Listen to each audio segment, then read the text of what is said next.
نگاہیں پردہ اٹھنے کی منتظر اس لیے بھی تھیں کہ ہر شخص بٹوارے اور ہجرت کے زخموں سے نڈھال بھی تھا اور کسی نہ کسی داستان کا عنوان بھی۔ لوگ شاید اپنے ہی دکھوں پر رونے کے لیے کھڑے تھے، بچے، بوڑھے اور جوان بھی سانس روکے جمے تھے، خصوصاً بزرگ لوگ جو داستان کے ایک ایک لفظ کے شاہد تھے۔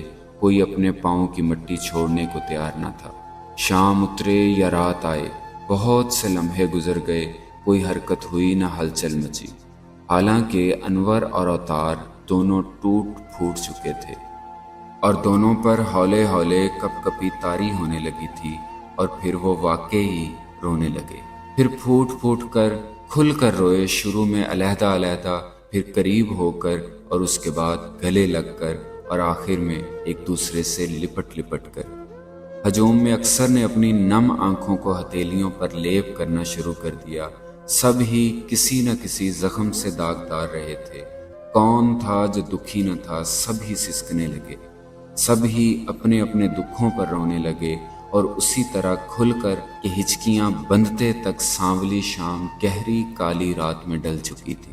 اوتار سنگھ نے ڈھیلی پگڑی کو دوبارہ اتارا اور انور خان کے اکلوتے پاؤں پر رکھ دیا، مگر اس مرتبہ اس نے مضبوطی سے انور کا پاؤں بھی دبوچ لیا اور فیصلہ کن لہجے میں بولا، معاف کر دے یا قتل، اس کے بغیر تم جا نہیں سکو گے نیلا گنبد کے فوارے سے۔ کچھ نہ کروں تو؟ انور خان نے پاؤں جھٹکے سے چھڑا لیا۔ تو پھر میرے اٹل فیصلے پر عمل ہوگا۔ اوتار سنگھ نے گہری سنجیدگی سے انور کو گھورا اور توقف کے بعد کرپان اٹھا کر کہنے لگا، ایک وار سے تجھے ختم کر دوں گا، دوسرے سے اوتار سنگھ کٹ کر لاشا بنا ہوگا۔ دونوں منٹوں میں اس مٹی میں مل جائیں گے۔ اب بتا، منظور ہے میرا فیصلہ؟ اوتار سنگھ کی آواز میں کڑا پن تھا، اب جلدی بول دے۔ مگر انور صرف اسے تکے گیا۔ سارا ہجوم دو لاشوں کے تڑپنے کا سین اور انجام دیکھنے کے لیے بے چین تھا۔ فیصلے کا بھاری پتھر سروں پہ اٹھائے ہر ایک گہرے تجسس میں جکڑا تھا۔ سب کے پاؤں من بھر کے ہو کر زمین میں کڑے تھے، سب جیسے بت ہوں۔ 3 منٹ سے زیادہ ہی وقت گزرا ہوگا، لیکن ہر ایک محسوس کر رہا تھا کہ صدی بیت گئی ہے۔ کسی نے یہ دیکھا ہی نہیں کہ انور خان کے جھکے چہرے کو آنسوؤں نے تر کر رکھا ہے۔ چہرہ اٹھانے اور اشکوں کو صاف کرنے پر تصویر سامنے آئی۔ اس نے اوتار سنگھ کی مٹی میں رلی پگڑی اٹھائی، اسے جھاڑ پونچھ کر کے صاف کیا اور مشکل سے اونچا ہو کر اوتار سنگھ کے سر پر جما دی۔ یہ گویا اندر کے اٹھتے طوفان کو راستہ ملا تھا۔ دونوں دھاڑ دھاڑ کرتے کیا ابلے کہ مجمع کا ہر فرد بھی ایک ایک کر کے پہلے سسک پڑا، پھر ایک دوسرے سے لپٹ لپٹ کر ملال بھری یادوں کے دکھ سے بوجھل ہو کر سوگوار ہو گیا۔ بہت سے آنکھوں پر ہاتھ رکھ کر نکل گئے، ایک کے بعد ایک، ریت کے ذرات کی طرح بکھرتے چلے گئے کہ جنگ و جدل، قتل و غارت اور بدلہ لینے کا ڈراپ سین ہو گیا تھا۔ جاتے سمے لوگوں نے ان 75 اور 80 برس کے بڈھوں کو روتے دیکھ کر ان کے ملال اور پچھتاوے کو سراہا تھا، جو بناوٹ اور کھوٹ سے پاک تھا اور منافقت سے مبرہ۔ جب سارے لوگ بہتی ہوئی بھیڑ میں جذب ہو گئے تو اوتار سنگھ کہنے لگا، اس ساری واردات کے پیچھے جو کوڑ کرود تھا، نہ تو نے سنا نہ تجھے اس کی خبر۔ تم لوگ تو ہمیں بابکوال سے رخصت کرنے آئے تھے، ہماری محبت میں تم نے، تمہارے میاں جی نے، خاندان نے، سب نے شہر سے دور تک ہمیں ودا کرنا تھا۔ یہ پرانی رسم تھی بھائی چارے کی، بچھڑنے کی۔ مگر پھر لمحہ پر رک کر اوتار سنگھ بولا، سارا کت خانہ اس جتھے والوں کا تھا جو گاؤں گاؤں، قصبہ قصبہ سے جڑتا جڑاتا بابکوال اور یارپورہ کے درمیان آموں کے گھنے باغ میں آ اترا۔ ایک رات ادھر پڑاؤ تھا، لہٰذا سب گوڑیاں باندھ کر کھلے ڈلے ہو گئے۔ پہلے یارپورے سے ایک مٹیار نکل کر رستے رستے جا رہی تھی کہ بلونت سنگھ مجیٹھیا نے، جو کلونت کور کا ماما تھا، مٹیار کا ہاتھ پکڑ لیا۔ وہ ہاتھ چھڑا کر زخمی ہرنی کی طرح کلانچیں برتی کھال پھلانگنے لگی تو پھسل گئی۔ بس وہیں بلونت نے کھال میں ہی اسے ڈال دیا۔ دوجے جوان دور دور سے دیکھتے اور گٹھکتے رہے۔ ہر کسی نے یہی سمجھا کہ ہمارے گھر بار ڈور ڈنگر اور یادوں کو چھڑا دینے کا شاید بدلہ ہے کہ ایک کھمب جیسی چٹی دودھ الڑ کو تیلا تیلا کر دیا جائے۔ بات یہاں تک رہ جاتی تب بھی کچھ نہ بگڑتا۔ بلونت کو راوی کے کنڈے آتے آتے شراب کے 2 بڑے گلاسوں نے ایسا جکڑ بند مارا ہوا تھا کہ اس کا غبار ختم ہونے میں ہی نہ آتا۔ اس نے آخر میں سسکتی ہوئی مٹیار کو 3 کرپانے مار کر کھال کے کیچڑ میں ہی دفن کر دیا تھا۔ دوجا ظلم یہ ہوا کہ 1 بوتل سے 100 بوتل بنانے والی کچی شراب کا ست بھی اسی کے پاس تھا، جسے پانی کے ڈرم میں ڈال کر بخورا بخورا سب جوانوں نے پینا شروع کر دیا کہ حوصلے کے ساتھ لجا شرم حیا سے اولا رہے۔ جب گہری شام کی ٹھنڈی ہوا نے تھپکیاں دیں تب کیا جوان کیا ادکھڑ، 7ویں آسمان تک سبھی اڑنے لگے۔ بقول بھایا کے ہوڑ متوں نے ایسا ننگا ادم مچایا کہ یار پورے کی ساری کڑیاں چڑیاں جو جس کے موڈے پر فٹ آئی چیخیں مارتی ہوئی اٹھا اٹھا کھیتوں میں جا ڈیر کی۔ کچی شراب نے ماں بہن کا فرق مٹا دیا تھا، کیا کڑی کیا عورت اور کیا مائی، بقول بھایا بس نبض چلتی ہو۔ کچھ تو بازو چھڑا کر ٹنڈوں والے بڑے کنووں میں چھال مار گئیں اور موت اوڑلی جو قابو آ گئیں وہ چیخ رہی تھی۔ اس پر جوش نے باقیوں کی مت مار دی تو کرپانیں ننگی کر کر کے گاؤں پر چڑھائی کر دی، وہی گاؤں جو ایک طرح سے انہی کا تھا۔ پھر کڑیاں ایک پاس سے بھیڑوں کے طبیلے میں اکٹھی کر کے تالے بند گھروں کی چھتیں پھاڑی، آگ لگائی کہ اندر لکے چھپے بچے بوڑھے اور بزرگ سوانیاں بسم ہونے لگے۔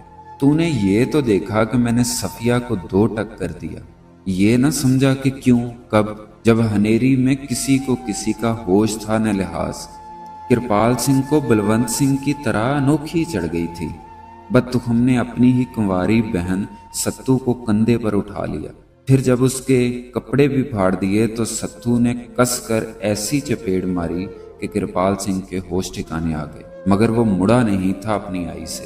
کہنے لگا، گل خانیے بیج ہمارا، پھل ہمارا، پالا پوسا ہم نے، اور پھل کھائیں پرائے کوے، یہ نہیں ہو سکتا۔ وہ تو بھایا نے ڈانگ سوٹے سے اس کا کچومر نکال دیا، چھتر مارے اور ستو کو کرپال سنگھ سے چھڑا کر اس کی جان بھی بچائی اور عزت بھی۔ بس یہی وہ لمحہ تھا جب میرے اندر سانجی عزت بچانے کا خیال آیا۔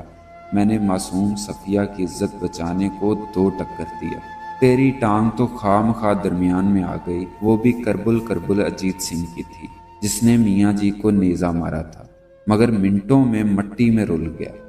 یہ سارا کنجر خانہ شروع کس نے کیا، کب کیا، اب اس کا ذکر کیا کرنا، پر پوری بستی، پورے شہروں، بلکہ پورے ملک یا شاید پورے جہان کے اندر ہی یہ ہنیرا ہو گیا تھا کہ رستے میں کلی کڑی کو دیکھ کے نیک سے نیک بندہ بھی آنکھوں میں نشہ بھر بھر کھنگورے مارنے سے نہ مڑا۔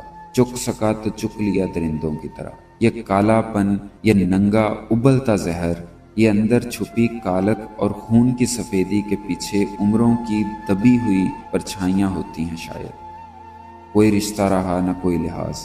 ایسے میں صفیہ کو 2 ٹک نہ کرتا تو شاید تو کر دیتا، اور بعض مسلوں نے اپنے ہاتھوں اپنے جگر کے ٹکڑوں جیسی بیٹیوں کو ذبح کر دیا یا کنویں میں پھینک دیا۔ رب ہی انصاف کرے گا کہ میں نے کیا سوچ کے صفیہ پتر کو 2 ٹک کیا تھا۔ اوتار سنگھ خاموش ہوا تو بڑ کے درخت سے چمگادڑ ساڑ ساڑ کرتے ہوئے دور نکل گئے۔ پھر کچھ دیر چپ چان ہو گئی۔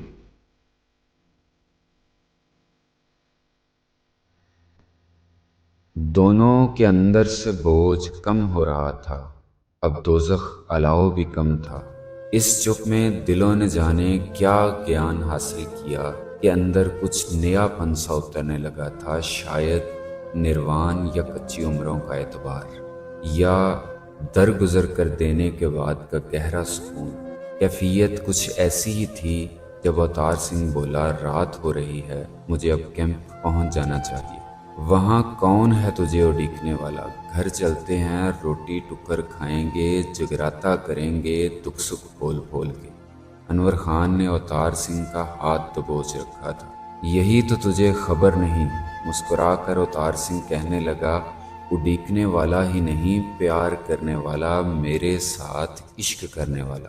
مجھ سے بحث کرنے والا، لڑنے والا، پاؤں دبانے والا، اور میرے گیسوؤں میں شکروار کے شکروار نرم ہاتھوں سے تیل ڈالنے اور دھونے والا، وہی تو ہے جس کے لیے میں جیتا چلا جا رہا ہوں۔ اوتار سنگھ ذرا کی ذرا رک کر مسکرایا اور کہا، سارے رشتے دل بہار سنگھ کے ساتھ ہی جڑ گئے ہیں میرے انور خان جی، اسی کو ساتھ لاتا ہوں، اسی کے ساتھ آیا ہوں ہمیشہ، ہر دفعہ پرچھاواں بن کر آتا ہے میرے ساتھ۔ انور خان حیرت میں ناک ناک ڈوب رہا تھا، بولا، تو پھر کلم کلا بازاروں میں کیوں گھوم رہا ہے؟ اسے ساتھ کیوں نہیں لایا؟ کہاں چھوڑ آیا ہے رشتوں کے گٹھر کو؟ وہ بھی کلم کلا ہی گھوم رہا ہوگا، بڑا سیر سپاٹے والا گبرو ہے، پڑھا لکھا ہے، فیشنیبل بھی۔ ایف اے تو کرا دیا ہوگا تو نے؟ انور خان نے قیافہ لگا کر پوچھا۔ بی ایس سی انجینئرنگ کر کے بڑا انجینئر لگ گیا ہے دلی میں۔ تر پھٹے منہ تیرا، اب بتا رہا ہے مجھے ذکر نہ اذکار نہ مجھے ملوایا ہے ابھی تک، خود کہاں ملا ہوں تجھے ابھی تک، ابھی تو گزرے وقتوں کی گنڈ گرا ہی کھول رہے ہیں بیٹھے، ملاقات کہاں ہو سکی ہے؟ چلو اٹھو انور خان جی، نکلیں اس چوک سے۔ انور حیرت سے تکتے ہوئے بولا، ڈبی بازار نہیں چلے گا میرے ساتھ؟ بابی بچوں سے نہیں ملے گا؟ سب چلوں گا، سب سے ملوں گا، 16ویں مرتبہ آیا کس لیے ہوں؟ وقت گزرتا جا رہا ہے اوتاریا، کتنے دن کا ویزا ہے باقی؟ پورے 8 دنوں کا۔ گھر چھوڑ، ڈبی بازار کیا، سب جگہ جاؤں گا، چوہٹا مفتی باقر سے کوچا کندی گراں اور بارود خانے کی حویلی تک، سب کو پھر سے دیکھوں گا، آنکھوں کو ٹھنڈا برف کرنے کے لیے۔ مگر ابھی مجھے اس باگڑ بلے کا خیال ستا رہا ہے، پتہ نہیں کس کس چوک اور کس کس موڑ پر مجھے تلاش کر رہا ہوگا۔